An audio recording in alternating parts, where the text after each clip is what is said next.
Amados irmãos, saudações. Sejam muito bem-vindos a mais uma edição do nosso Master Coach em prol da administração da palavra, que é uma forma de teologia bíblica que tem como fundamento uma leitura não só fundamental, mas também, através desta confraternização, podermos partilhar as revelações por detrás das próprias palavras ou da própria doutrina que está inscrita no próprio texto bíblico. Esta rúbrica Master Coach insere-se ou enquadra-se na categoria do coaching espiritual, que é uma forma de alimentar, cuidar e advertir do perigo a todos os irmãos, quer seja aos santos ou aos cooperadores da fé, quer seja também com todas as outras pessoas que mostrem interesse em aprender, em saber, ou interesse em aprofundar o entendimento que tem sobre a Palavra de Deus, como uma forma também de, por último, conhecermos a nós próprios, conhecermos ao Senhor e, por essa via, conhecermos quais são os propósitos que Ele tem reservados para nós. E esta transformação, ou este desiderato, esta ambição, é conseguida por intermédio do Espírito Santo.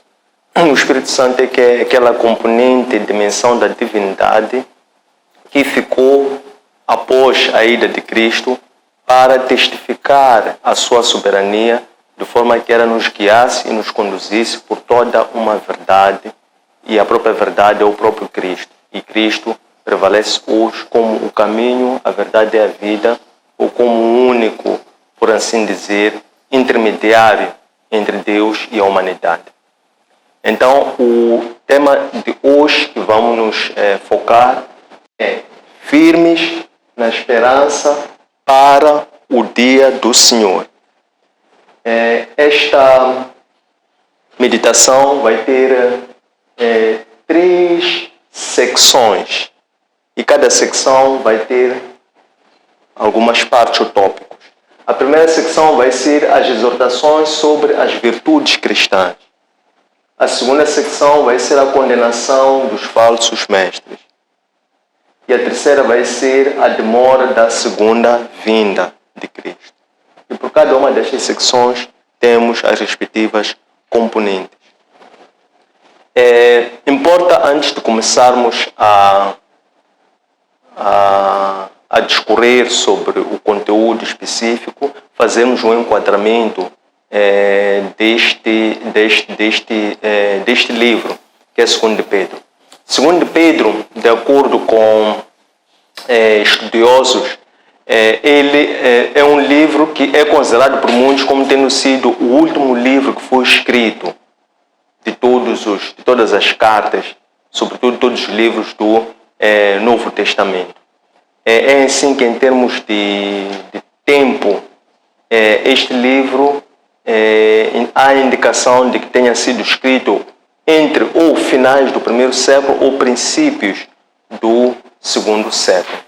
Não obstante este livro carregar como nome Pedro, e também pelo fato da introdução do próprio livro, o autor dele se apresentar como Pedro, servo e apóstolo de Cristo, muitos teólogos ou estudiosos defendem que, pelo fato deste livro ter sido escrito em finais do 1º século, princípio do 2º século, não tenha sido possível ter sido escrito por intermédio do próprio Pedro, aquele que fora o apóstolo ou a igreja ou a coluna da primeira igreja, mas sim por alguém que tenha um nome igual, parecido, que tenha o escrito muito depois.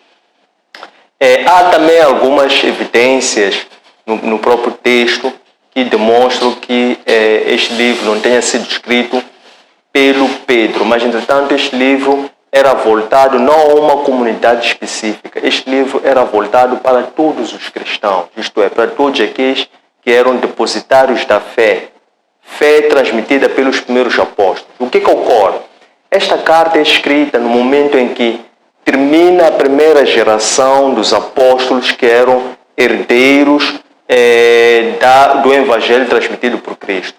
E depois estava-se para iniciar, e ainda não havia se instalado em definitivo uma igreja universal, ou por assim dizer, uma igreja espiritual, por assim dizer, que fosse de dimensão universal. Ainda não estavam os alicerces sólidos dessa igreja universal. Pelo fato da primeira geração dos apóstolos já terem sido todos martirizados por essa altura, a grande preocupação, o problema que pairava era sobre o que haveria de ser depois. Como é que as comunidades haveriam de se orientar de forma a que se consolidasse o desiderato de se desenvolver uma igreja una, santa, católica e apostólica. Então, vamos entrar de uma forma direta para a reflexão de hoje. Então, a primeira componente, ou a primeira parte, a primeira secção, foi uma exortação, porque esta carta é também uma exortação, mas esta era virada sobre as virtudes cristãs. Virtudes que também podemos aqui compreender, virtudes ou qualidades cristãs. Então, é assim que tem a primeira parte dentro destas exortações é fiéis ao plano de Deus. O que aqui diz o autor desta carta? É que Deus Pai havia dado a conhecer algumas pessoas, e estas pessoas eram tidas como sortudas. Elas haviam sido dadas a conhecer a Cristo. E por intermédio disso, tendo conhecido e recebido a Cristo, essas pessoas passaram a receber toda a plenitude para a vida. Para além destas pessoas terem sido dadas a conhecer esta graça, também estas pessoas foram distribuídas uma fé. Então, é por intermédio dessa fé que vem a primeira exortação. Aqui, a fidelidade ao plano de Deus, como por intermédio dessa mesma fé. O que se sugere? Qual é a exortação? É que se faça um maior empenho, dedicação, esforço, aplicação dessa mesma fé, para que nós possamos crescer no conhecimento do nosso Senhor e Salvador, que é Cristo. Não basta só termos sido dados a conhecer Cristo, termos sido atribuído uma fé. Se não houver um empenho, uma dedicação, um esforço, um ofício dia a dia, esta fé não vai fazer crescer o nosso conhecimento sobre esse mesmo Cristo. Então, é quando diz, exorta aqui, relativamente a essa fé, deve-se acrescer essa fé às virtudes. E às virtudes deve-se acrescer o conhecimento. E ao conhecimento deve-se acrescer a temperança. E a temperança deve-se acrescer a paciência. E a paciência deve-se acrescer o amor.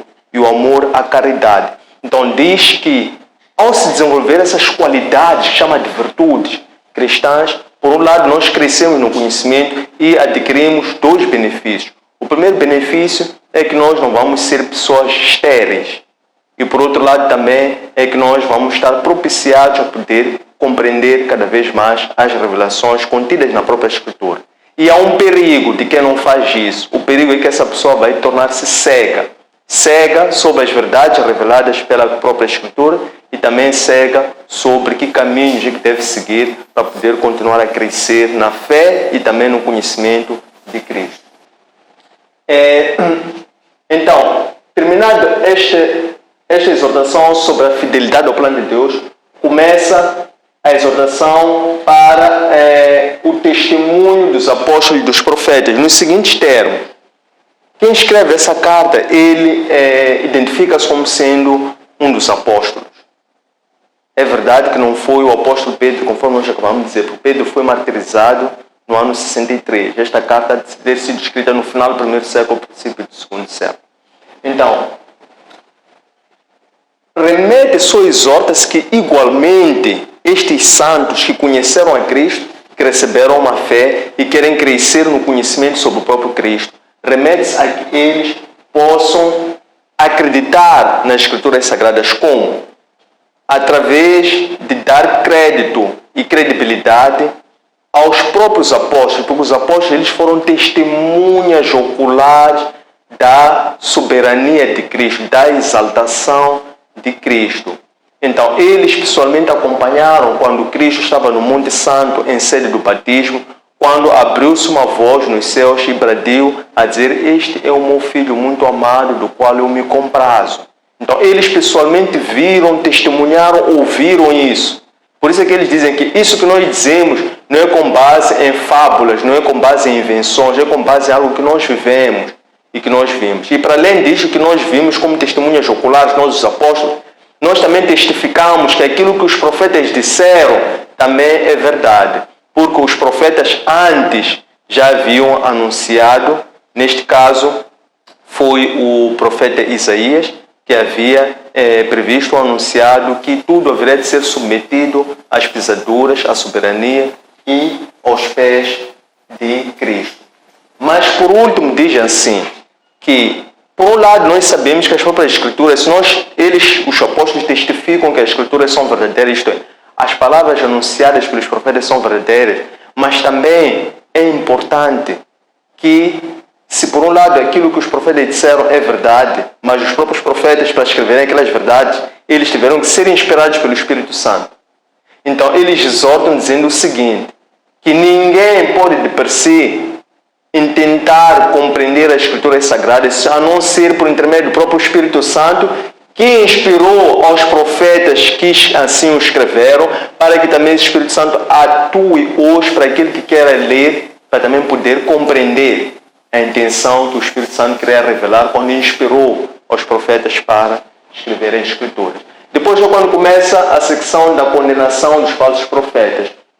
E ele primeiro levanta um risco incerto, dizendo assim, que não um risco incerto, mas sim um risco futuro, dizendo assim, que no passado houve falsos profetas, no passado. E hoje, e certamente no futuro, existirão falsos mestres. O que esses falsos mestres vão fazer?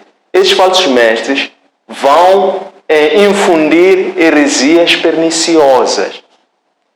Qual é o objetivo deles introduzirem essas heresias perniciosas? É de forma a poderem desenvolver os seus atos de libertinagem. Para que eles... qual é o risco desses atos de libertinagem podem incorrer? É que eles, ao introduzir heresias perniciosas, eles próprios, até certo ponto, estavam a negar que haviam sido batizados ou haviam sido agraciados por Cristo. E isso por si já leva a uma condenação. E por outro lado também é que aquela atitude deles haveria de fazer com que os mais fracos na fé, e não só toda uma outra comunidade, pudesse também encarar o Evangelho como algo fácil, como algo que incorre ao julgamento humano. A segunda condenação, o segundo problema que ele levantou, ele fez lembrar as lições do passado, dizendo que no passado Deus não poupou as pessoas, o povo, a comunidade das suas infâmias. Ele começa por recordar dos anjos. Aqueles primeiros anjos foram expulsos dos céus e foram lançados para o inferno por rebeldia, por desobediência. Deus não poupou estes primeiros que eram anjos, mas foram expulsos do paraíso, foram lançados para o inferno. E eles estão lá no inferno até os dias de hoje, a aguardar até o julgamento final. Ele levanta o segundo exemplo, recordando-se também do caso de Noé, dizendo que Noé, tendo ele sido achado justo no meio de uma comunidade que estava toda ela corrompida, mas porque Deus achou justiça em Noé, celebrou com Noé uma aliança e salvou Noé e mais 7 pessoas em conjunto, salvou 8 pessoas do dilúvio que ele havia mandado para destruir toda uma comunidade, mas poupou somente a Noé pela sua justiça. O terceiro exemplo que eles trazem é também do Ló. Diz que quando Deus se irou contra as prevaricações, a infidelidade, a infâmia das comunidades de Sodoma e Gomorra, Deus mandou uma maldição para Sodoma e Gomorra, que era para destruir as cidades e destruir as populações que ali se encontravam. Mas Deus poupou somente Ló e a sua família, porque Ló e a sua família era o único justo que se encontrava dentro daquela comunidade. Ele ainda assim, para além de ele ser justo, ele ainda sofria por aquelas infâmias que ele assistia dia a dia a serem praticadas por aquelas comunidades. Então, isto para ressaltar que essas foram as lições do passado, são as mesmas lições que prevalecem até hoje, que Deus sempre recompensa os justos, mas não poupa os injustos e infiéis. E a terceira letra era a denúncia dos falsos profetas. Ele aqui diz que estes falsos profetas são pessoas que já estão contaminadas e que eles já têm seus olhos, têm muita ganância. Os seus olhos têm um brilho que sempre querem algo mais. E eles, por causa desta ambição que eles muito têm, eles acabam por arrastar várias outras pessoas também movidas por esta ambição. Depois ele lembra-se o caso do Balaão, que foi um profeta. Ele diz que o Balaão foi alguém que se desviou da verdade, deixou de ir no caminho da verdade e passou a seguir o seu caminho movido pelos seus próprios interesses. Até que teve que uma jumenta, o jumento que ele próprio estava a montar, teve que falar para Balaão, que era um profeta, para que ele pudesse ter a consciência de que estava a agir de um modo incorreto. Como é que isso ocorreu? Vocês podem aprofundar isso em números. Foi o caso do Balaão, era um profeta, naturalmente, é quando Moisés, estando a levar o seu povo para introduzir em Canaã, estando ali em Jericó, e do outro lado da margem, lá a nível dos Moabes, o príncipe dos Moabes, com receio do povo hebreu que estava na outra margem, ele a ver o número, a dimensão daquele povo, ele ficou com medo, com receio de serem engolidos e serem avassalados por aquele povo. Então é quando ele engenha uma estratégia para corromper aquele povo. E qual foi a estratégia que ele pensou? Era como convencer a que este povo se desviasse da fé. Então, qual foi a estratégia? Era convencer a que um profeta fosse corromper aquele todo o povo, permitindo com que mulheres moabes pudessem entrar e se misturassem com aquele povo. Quando Balaão assim o quis fazer, e assim o fez, usando as suas próprias faculdades, eis que ele, pelo caminho, a querer seguir aquele percurso, usando as suas próprias intenções, ele acabou por até ser interpelado pela própria jumenta que ele estava a montar. A própria jumenta que ele estava a montar teve que falar. Por quê? Porque ele açoitava a jumenta, e a terceira vez açoitou a jumenta por 3 vezes. Por que ele açoitava a jumenta? É que a própria jumenta estava a ver um anjo parado, com a espada desembainhada, e a impedir que Balaão prosseguisse viagem. Mas o jumento, cada vez que visse o anjo, desviava o caminho. Então Balaão, por não entender, massacrava a jumenta. E a terceira vez açoitou a jumenta por 3 vezes, que a jumenta acabou por falar: por que me açoitas? Foi quando o próprio Balaão, que estava cego, movido pelos seus próprios interesses, pela sua ganância, porque ele estava cego, ele finalmente foi desperto, ele viu o anjo que estava à frente. Foi quando ele reconheceu a sua falha. A terceira secção diz respeito sobre a outra heresia que também era infundida por esses falsos mestres. Tinha que ver com a demora da segunda vinda de Cristo. Então, os apóstolos também lembram e exortam que o dia do Senhor virá novamente. Nos seguintes termos, eles dizem que para o Senhor um dia é como se fosse 1000 anos. E 1000 anos para nós é como se fosse um dia para o Senhor. E que, como tal, a questão da demora da vinda do Senhor não é uma demora inusitada. É uma demora que para nós pode parecer demora, porque para nós 1000 anos é muito, mas para o Senhor 1000 anos, para nós 1000 anos é um dia. Então, para o Senhor, isso faz parte da realidade nos seus próprios planos, que conhece e que só revela aos seus. Quais são os planos de Deus? é permitir que esta aparente demora seja um tempo substancial para que as escrituras sagradas, a revelação, a palavra de Deus, chegue ao maior número de pessoas possíveis, porque o Deus tem o seu plano salvífico. E o plano salvífico de Deus é oferecer a salvação para todas as pessoas. Por essa razão é que está a ocorrer essa demora, a demora que os falsos mestres estavam a dizer que é uma demora que ocorre já há muito tempo. Era uma demora como uma tentativa de eles poderem incrementar uma libertinagem para as pessoas viverem cada uma em função das suas próprias vontades ou desejos. Então ele alertava que havia um grande risco para o Senhor 1000 anos é como um dia, e que o dia do Senhor, que é a parousia, a segunda vinda de Cristo, irá ocorrer, e este dia, quando chegar, o Senhor há de vir como um ladrão.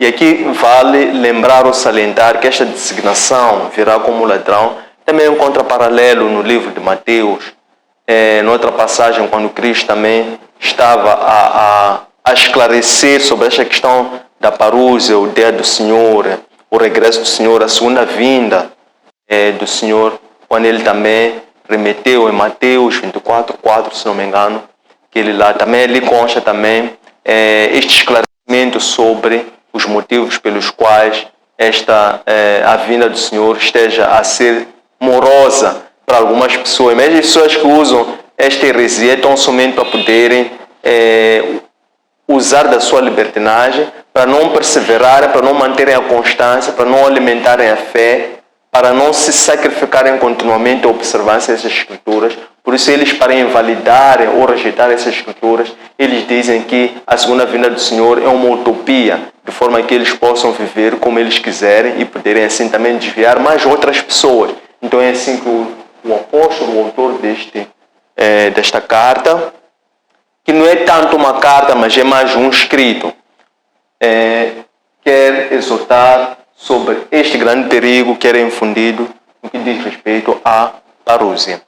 Chegado a esta parte, fica aberta a secção das questões, da interação através de questões, comentários, dúvidas e sugestões para podermos aprofundar este debate. Obrigado. Aqui eu tenho mais 2 questões que se baseiam muito mais nos profetas. No livro de Amós 3:7 diz que o Deus não faz nenhuma coisa sem que revele o seu plano aos profetas. Então, hoje estamos a ver que os profetas atuais não nos dizem nada a respeito do plano de Deus.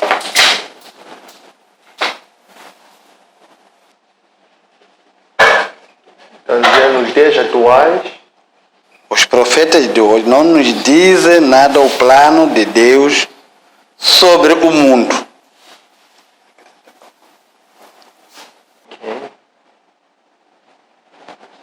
A seguir, podemos considerar esses profetas de hoje como os que estão escritos na Bíblia, que também havia profetas falsos? Obrigado. Estimados irmãos, saudações. Eu tenho cá algumas questões das quais gostaria de conhecer o plano de Deus, ou qual é o plano de Deus que o cristão é exortado a ser fiel.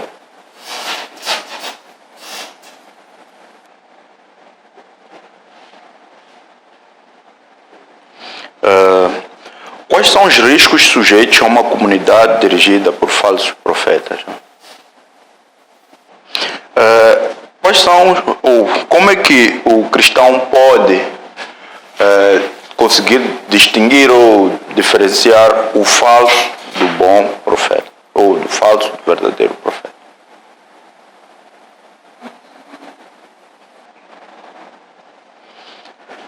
De seguida, para quem é a vara da ira do Senhor?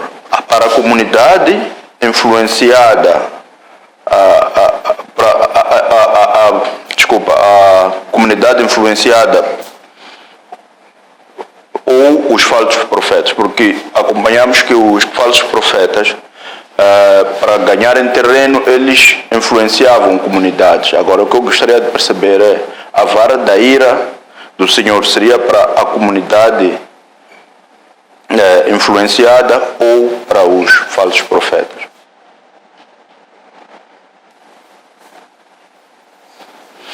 Como cultivar a esperança para o dia do Senhor?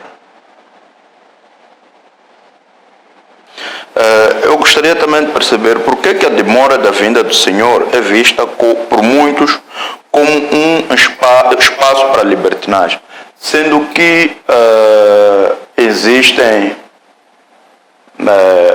a Bíblia que nos devia guiar nessa espera da vinda do Senhor. Porque a demora da vinda do Senhor é vista por muitos como um espaço para a libertinagem, sendo que a Bíblia, ou os profetas, ou as pessoas que estão aqui para difundir a mensagem, são instrumentos que Deus usa para preparar-nos para esperar a sua vinda.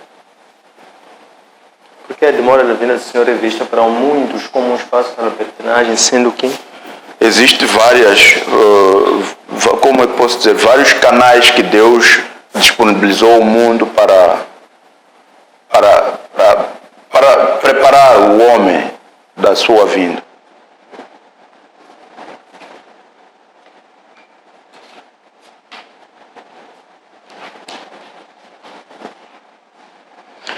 Quais são os sinais ou profecias que a Bíblia traz como indicador, como indicador de estar a aproximar-se a vinda do Senhor?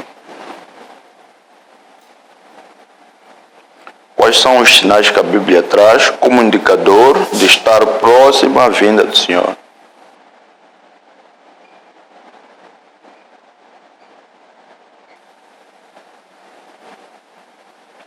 Gostaria também de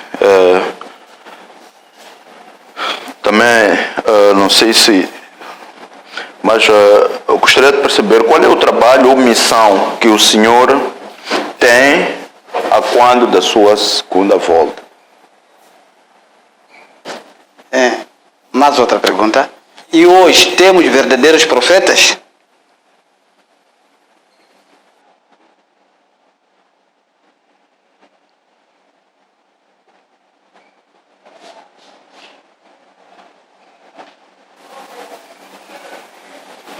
Obrigado. Boa noite. Boa noite. Antes de entrar na questão, vou trazer aqui 2 versículos na Bíblia, um do Velho Testamento, Amós, que diz que o Senhor nada faz sem que os seus servos, sem que tenha revelado aos seus servos.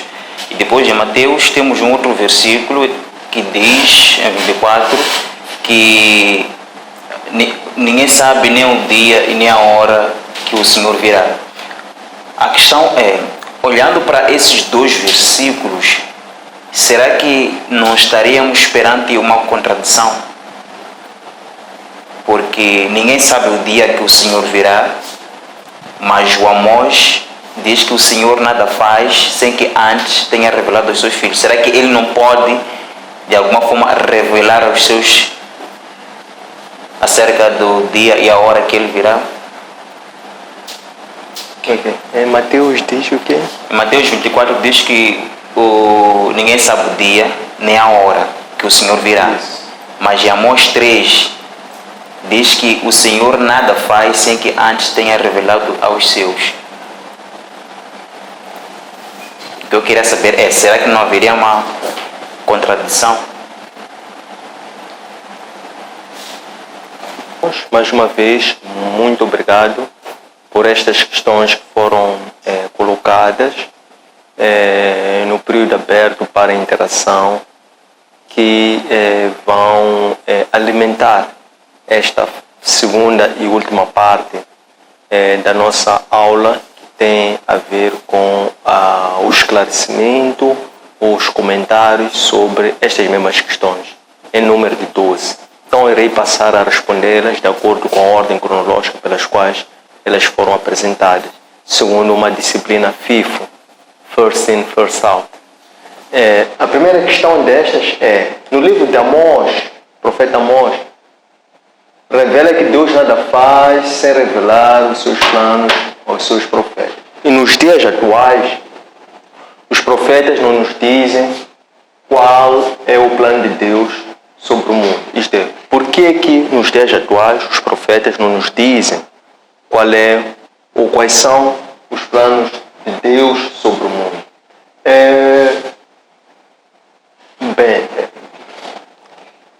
Penso que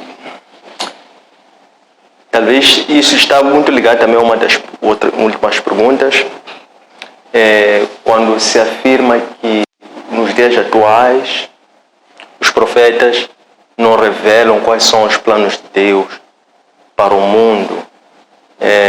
Eu penso que é uma sugestão, um ponto de vista de quem coloca essa questão, mas eu devo consubstanciar e secundar dizendo que tudo que nós quisermos saber sobre Deus podemos encontrar nas Escrituras Sagradas. Ainda que não haja um profeta, nós não temos que esperar nem procurar um profeta para sabermos quais são os planos de Deus que Ele tem para conosco. Uma vez todos nós tendo sido salvos, tendo conhecido a graça, tendo sido batizados, não precisamos de profeta para sermos encaminhados, direcionados para o pleno conhecimento dos planos de Deus. As próprias Escrituras Sagradas, elas por si já nos alimentam, já nos indicam, já nos dão essa luz. Porque as Escrituras Sagradas hoje é como se fosse aquela luz no meio de uma escuridão que vai nos conduzir para que nós possamos nos manter no caminho do Senhor até a regresso à vinda do Senhor. Sobre se o que nós ouvimos ou assumir que todos são verdadeiros ou falsos, respeito a uma opinião, mas eu penso que não temos que nos basear ou esperar ou confiar no homem, tampouco num profeta, porque sempre vai haver essa margem se é verdadeiro ou se é errado, ou se é falso profeta, mas temos as próprias Escrituras Sagradas e temos mais do que as próprias Escrituras Sagradas, o próprio Espírito Santo. Isto é, mas para chegar até o Espírito Santo, também o caminho passa pelas Escrituras Sagradas. Então, por intermédio do Espírito Santo, nós podemos crescer nas virtudes. Quando nós crescemos nas virtudes, também crescemos no conhecimento de Cristo. Quando crescemos no conhecimento sobre Cristo, então ali vamos encontrar respostas para os planos que o Senhor tem para com a comunidade. Podemos considerar esses como falsos profetas. Eu encontrei uma definição interessante, curiosa sobre falsos profetas quando meditava sobre este trecho, que referia que falsos profetas podem ser duas naturezas. Pode ser alguém que pretende ser um profeta, mas ainda não é, e assume-se como um profeta diante das outras pessoas para ganhar vantagem alguma. Ou então, pessoas que dizem que falaram ou falam algo dizendo que foram reveladas por Deus, quando não foram reveladas por Deus aquilo que eles dizem. Então, há essas duas formas de classificar ou de definir falsos profetas. Quando dizemos que, no que se refere à questão nos dias atuais, as revelações, a mensagem, o caminho, a igreja ela é vivida de diferentes formas. Ela é vivida a nível individual, é vivida a nível da comunidade, é vivida a nível das igrejas físicas. Portanto, as igrejas, a igreja, ela agora é uma igreja espiritual, porque nós já estamos na época dos verdadeiros adoradores. E esses são aqueles que vão adorar em espírito e em verdade. Reparem que Cristo, quando a mulher samaritana perguntou onde adorar, Cristo respondeu que vocês adoravam, mas adoram mal, porque tem a revelação sobre Deus, somos nós os judeus. Então chegará o tempo em que onde existir os verdadeiros adoradores, esses irão adorá-lo em espírito e em verdade. E são esses que Deus até os dias de hoje procura. Esses são os verdadeiros adoradores. No caso da mulher samaritana, ela mostrou-se verdadeira adoradora enquanto Cristo lhe evangelizava, a certa altura, por causa da revelação do que Cristo ia dizendo, as perguntas, em certo momento Cristo perguntou a ela: traz cá o teu marido. Ela respondeu para Cristo: eu não tenho marido. Cristo disse: agora falaste verdade. Por aqui 5 maridos tiveste antes, não eram teus maridos, nem este que tu tens agora é teu marido. Ela percebeu-se, reconheceu que estava de frente de um profeta. Ela de seguida perguntou: aonde é que eu posso adorar? Aonde é que eu posso adorar? Porque ela ficou satisfeita, convencida e alimentada pelas palavras de Cristo, pela forma como Cristo conseguiu influenciá-la, conseguiu tocá-la e conseguiu lhe converter por intermédio de uma verdade, e que fez com que ela pessoalmente também terrasse uma verdade. Quando Cristo encontrou essa verdade nela, dizendo: tu falaste a verdade, ela disse: eu quero adorar. Então Cristo disse: já chegou a altura dos verdadeiros adoradores, que é a mulher samaritana. Ela era uma mulher que era considerada pelos outros como uma mulher impura, uma mulher desviada, uma mulher que não merecia salvação, como uma pessoa. Portanto, para os judeus existia aquela rivalidade eterna, perpétua, como também no mundo hoje as pessoas fazem acepção das outras pessoas. Deus, Cristo veio precisamente para aqueles os perdidos, os rejeitados. Aquelas pessoas estão esquecidas, estão para trás, estão na última fila, são essas mesmas pessoas. Diz que essas pessoas sejam comprometidas com a verdade e sejam verdadeiros adoradores. Esses, Deus até os dias de hoje procura estes para fazer uma aliança sincera e verdadeira diretamente com essas pessoas. Não precisa profeta. Não estou a invalidar, não estou a dizer que não é necessário o trabalho de um profeta. Estou a dizer tão somente que, ainda que nós saibamos que estamos numa época que existam verdadeiros e falsos, isso por si não pode nos impedir de sermos verdadeiros adoradores. É isso que eu estou a querer transmitir. Qual é o plano de Deus que o cristão é exortado a ser fiel hoje? O plano que o cristão hoje é exortado a ser fiel é que, por um lado, Cristo é Salvador, porque esta dúvida existiu durante muito tempo, até a nova aliança com a vinda de Cristo. Por que é assim? Porque os judeus, o povo, a comunidade, estava à espera que eles tinham a revelação, sabiam que haveria de vir um Messias, um ungido, alguém que haveria de vir como um Salvador. Quando vem Cristo, que era um judeu dentre eles, mas era um judeu que não era fariseu, não era um doutor da lei, era uma pessoa comum, simples. Então eles não aceitaram, rejeitaram Cristo. Por isso é que os judeus legalistas até os dias de hoje ainda estão à espera do ungido, do Messias. Ora, Cristo se veio para libertar e anunciar a salvação, para separar o muro que separava judeus e pagãos.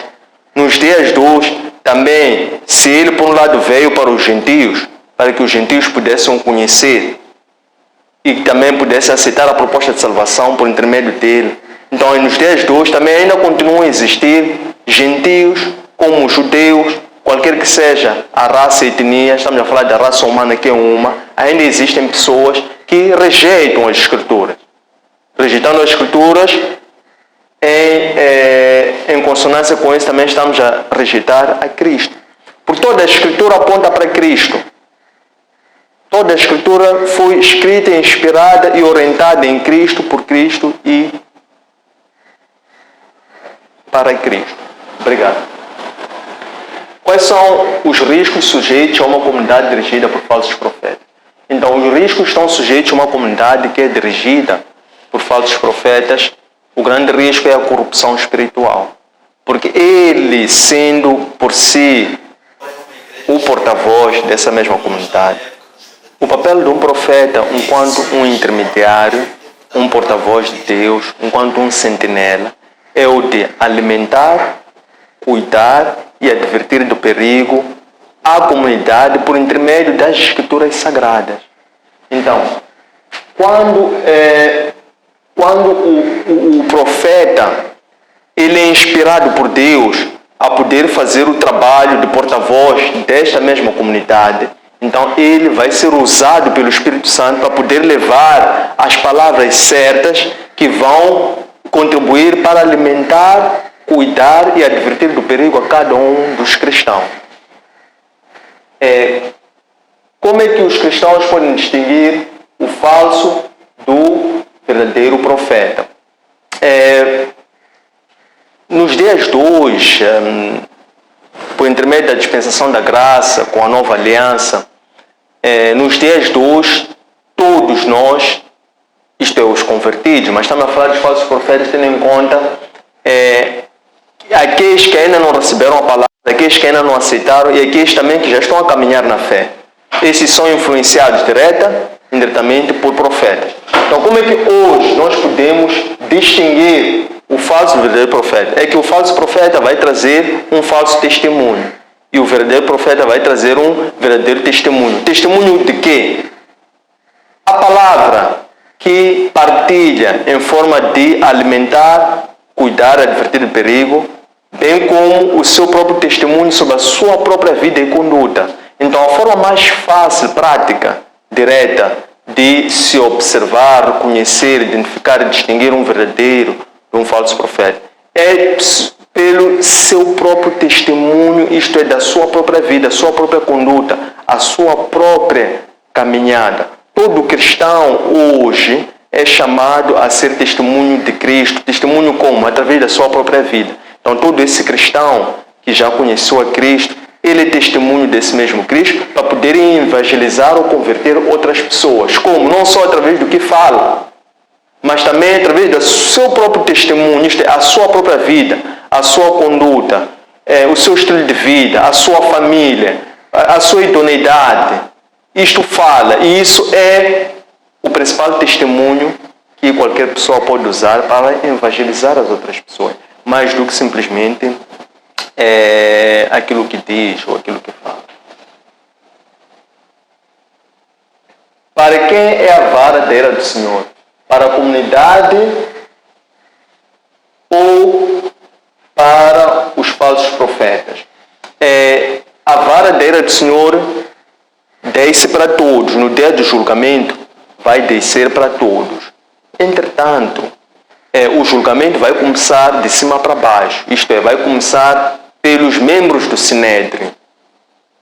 Sobretudo, profetas, apóstolos, sacerdotes, todos aqueles que fazem parte como membros do Sinédrio hoje, isto é, os presbíteros hoje, estes é que vão ser os primeiros a serem julgados e depois os outros é que serão julgados por último. Mas o julgamento há de descer, há de cair e há de incidir sobre toda a criatura.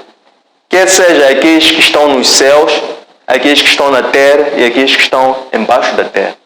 Todos estes vão, no regresso do Senhor, vão ser perfilados e depois também cada um vai ser ouvido para poder dar a conhecer a prova da fé que ele produziu ao longo da sua trajetória, no período de tempo em que ele fez uso do sopro ou fez uso do fôlego que Deus lhe emprestou, que é este espírito que cada um de nós carrega. Como cultivar a esperança para o dia do Senhor? De acordo com esta leitura de hoje, a forma de cultivar a esperança para o dia do Senhor é em desenvolver as virtudes ou as qualidades cristãs. Que virtudes ou qualidades cristãs são essas? Estamos a falar da fé, estamos a falar da virtude, estamos a falar do conhecimento, estamos a falar da temperança, estamos a falar da paciência, estamos a falar do amor, estamos a falar da caridade. Quanto mais a pessoa empenha-se de acordo com a leitura e a mensagem do dia de hoje, a forma de cultivar a esperança para o dia do Senhor é através de aplicarmos-nos para ou empenharmos-nos para o desenvolvimento da nossa fé, de forma que por intermédio do desenvolvimento da nossa fé nós possamos crescer no conhecimento sobre Cristo. De que forma? Temos que acrescentar à nossa fé a virtude ao conhecimento, o conhecimento à temperança, a temperança à paciência, a paciência ao amor e o amor à caridade. Então, estas são as qualidades que o cristão deve empenhar-se, deve manter, para que a parte da fé possa crescer no conhecimento sobre Cristo. Por que a demora da vinda do Senhor é vista para muitos como um espaço para a libertinagem, sendo que existem vários meios de conhecer a verdade? A demora para a vinda do Senhor, para uns, é vista como um espaço para a libertinagem. Neste tempo, recuar no tempo, isto foi escrito no final do primeiro século, princípio do segundo século. O que estava ocorrendo nessa altura? É que Cristo, que era a própria revelação de Deus, já tinha partido no ano 33. Depois, ele levantou os seus apóstolos e comandou para que eles fizessem discípulos por todas as nações. Então, ele transmitiu ou passou o testemunho para estes, para que eles pudessem testemunhar a verdade. Que verdade? Cristo ressuscitado. Então, foi trabalho destes apóstolos começarem a pregar o Evangelho e construir comunidades. E estes apóstolos viveram até um pouco depois de meados do primeiro século. Foram martirizados um a um. É assim que, já próximo ao final do primeiro século, já não estava nem Cristo, já nem estava nem a primeira comunidade dos apóstolos. E também já haviam várias comunidades que estavam a ser constituídas fora de Israel. Né? Essas várias comunidades foram sendo constituídas pelos vários missionários pelo mundo fora. Mas a igreja ainda não estava unificada, ainda não existia uma igreja universal. Os alicerces de uma igreja universal estavam lançados, mas ainda não estavam solidificados, porque via-se na pessoa de Cristo primeiro o verdadeiro testemunho, depois ele passou o testemunho para os apóstolos. Esses apóstolos, deixando de existir, ficou-se numa inércia, num medo, num receio, num vazio. Então, este que era o contexto do momento em que foi escrita esta carta. Então, quando nós dizemos que a questão da demora da vinda é que surgiu, depois destes verdadeiros profetas, outros que vieram a sugerir que aquela demora, porque já se dizia que o Senhor iria regressar, e o próprio Cristo anunciou que ele haveria de regressar. Então, eles já estavam a querer desvirtuar esta mensagem do povo, para que o povo não se mantivesse na disciplina cristã. Isto é, na fidelidade, na fé, no caminho e na retidão. Então, eles queriam, porque eles tinham outras agendas, tinham outros pensamentos, eram pessoas que já estavam corrompidas, eram pessoas corruptas espiritualmente, eram pessoas ambiciosas, que tinham seus próprios interesses por detrás do Evangelho, faziam do Evangelho uma capa. É aquilo que nós dizemos, eram verdadeiros lobos disfarçados em pele de cordeiros. Okay? Então, eles, nessa altura, porque queriam usar ou gozar da liberdade para poderem praticar a libertinagem e praticarem, terem comportamentos que eram inadequados para manter a fé cristã. Então, por esse motivo é que eles querendo arrastar mais pessoas com eles, estavam a sugerir que a vinda do Senhor estava a demorar e que aquilo era uma utopia. Ora, nem eles, por um lado, não tinham essa revelação, por outro lado, também eles tinham seus próprios interesses, queriam também levar mais pessoas, desviando o conjunto com eles para o próprio interesse. Então, para fazer com que as pessoas deixassem de ter essa esperança, eles começaram a infundir heresias perniciosas, sobretudo a negar ou a rejeitar em Cristo. Pessoas que tinham sido transformadas por Cristo, mas a dado momento já estavam a querer rejeitar Cristo, também a rejeitar, por consequência, a vinda de Cristo. Quais são os sinais que a Bíblia traz de estar iminente a vinda de Cristo? Então, os sinais, de acordo com as Escrituras Sagradas, vão desde o esfriamento, guerras, surgimento de falsos profetas. Esses são os sinais que nós já estamos a observar. Esses sinais começaram a manifestar-se, não agora, são sinais que já vêm de trás, com os tempos vão se adensando e vão se avolumando, mas temos que estar atentos o que as Escrituras revelam, sobretudo no livro do Apocalipse. Mas o livro do Apocalipse, ele por si, acaba por ser uma confluência de várias outras profecias que também indicam sobre o dia de Paruse. Então, as próprias escrituras revelam qual vai ser o cumprimento de todos os sinais, mas nós já estamos a observar alguns dos sinais, ou quase que a maior parte. Fala da questão da besta, fala da questão do surgimento do novo governo, o anticristo, etc, etc. Temos que ver, há vários acontecimentos que já estão a ocorrer, alguns já estão a ocorrer, surgimento de doenças que vão devastar várias comunidades, alguns já estão a ocorrer, não é? Mas já há um conjunto de vários outros sinais, não é? Que perfazem todos aqueles sinais que, de acordo com as escrituras sagradas, vai indicar o momento exato e específico da vinda ou do regresso do Senhor. Qual é o trabalho, o objetivo da segunda volta do Senhor? Então, o objetivo da segunda volta do Senhor é que hoje, Cristo, por Ele ser Senhor, e Ele como Senhor, Ele como Deus, Ele tem este título, porque este título é representativo de 3 derivações. Primeiro, revela a sua divindade. Segundo, revela a sua soberania. E terceiro, revela a sua exaltação. No quesito exaltação, Cristo, para ser exaltado, Ele primeiro foi ressuscitado. Depois de Ele ter sido ressuscitado, Ele ascendeu. E quando ascendeu, foi posto à destra do Pai. E estando à destra do Pai, hoje, Ele aguarda o seu regresso. Então, quando nós falamos do objetivo da segunda volta de Cristo, Ele vem precisamente para julgar toda a humanidade. Ele vem também para instalar em definitivo o reino de Deus, o reino dos céus. E hoje, pergunta número 10, e hoje, temos verdadeiros profetas? Eu já mencionava um pouco antes, foi na primeira pergunta, sobre que dizer que eventualmente havia uma questão ligada a esta.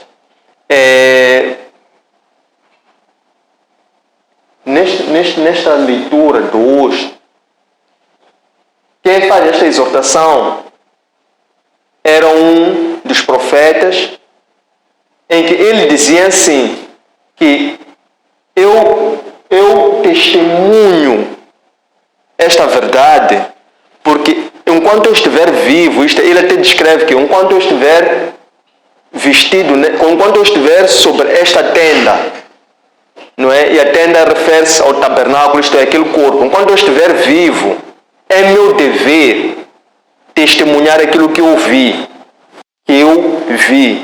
É meu dever. Porque Cristo já me anunciou que em breve eu também vou partir desta vida. Mas ainda que eu parta desta vida, eu vou assegurar que pelo menos vocês não percam de alcance estas verdades. O que ele estava a sugerir? As Escrituras. Hoje nós temos as Escrituras Sagradas. E essas Escrituras Sagradas, elas estão para testificar aquilo que estes apóstolos estavam para dizer precisamente. Que pelo fato de eu ter sido apóstolo, é minha obrigação, é meu dever testemunhar aquilo que eu vi. Então, é por isso que ele testemunhou, tendo dito que viram a exaltação de Cristo quando, em sede de batismo, uma voz lá do fundo disse: este é o meu filho muito amado, do qual eu me comprazo. Ele disse: nós testemunhamos isso. Então, nós vamos, enquanto estivermos vivos, porque Cristo já nos anunciou que em breve eu vou partir desta, vou fazer de tudo, vou dar o melhor de mim para que estas verdades cheguem a vós. E para além daquilo que eu ouvi, eu também testemunho que o que os profetas dizem é verdade. É quando ele se remete à revelação que está em Isaías, que se referia sobre a soberania de Cristo, que tudo haverá de estar submetido a seus pés. Então, hoje, temos verdadeiros profetas? Sim, temos verdadeiros profetas. Do mesmo modo que temos falsos profetas. Naquela altura existiram aqueles, existiu Cristo, existiram os 12. Os 12 transmitiram a tantos outros profetas. Neste percurso, que é um esquema piramidal, não é? Vai crescendo a graça, vai crescendo o conhecimento, vai crescendo a transmissão, a palavra chega. Nem todos aceitam a palavra, Mas para além da aceitação ou rejeição da palavra, nem todos têm a graça de terem a revelação contida por detrás dessa mesma palavra. Essa revelação contida por trás dessas palavras nos dias de hoje está adstrita aos verdadeiros adoradores. Quem são os verdadeiros adoradores? Lembrem-se de mulher samaritana. Era uma mulher rejeitada. Era uma mulher que não era considerada, por assim dizer. Mas Cristo evangelizou precisamente ela, sendo uma mulher, um e dois, sendo samaritana. Evangelizou ela. Ele não fez acepção dela pelo fato de ser mulher, nem pelo fato de ser samaritana. Mas quando ele encontrou a verdade e a sinceridade nela, quando ele perguntou, traz cá o seu marido, ela disse, sem vergonha, sem receio do seu passado, da sua verdade, da sua vida. Porque ela queria tão somente ter a oportunidade de poder ser uma melhor pessoa. Ela respondeu, eu não tenho marido. Eu não tenho marido. Ela disse a verdade. E Cristo disse, isso tu falaste verdade. Isso para dizer que o quê? Que se por um lado a palavra de Deus é viva e eficaz, e ela é como uma espada de dois gumes que penetra até as entranhas e discerne o espírito da alma e também separa as intenções dos sentimentos. Por outro lado, para Cristo nada é oculto, permanece oculto em nossas vidas. Então, ainda existe um julgador, que para além de ser julgador é um juiz hoje. Ainda temos a nossa maior herança, que são as próprias escrituras sagradas, e ainda temos hoje pessoas que foram recebendo o testemunho, foram repassando até que o testemunho chegasse até nós hoje. Estamos hoje a refletir e a falar sobre isso. É por isso que é também nosso dever, o mesmo Espírito que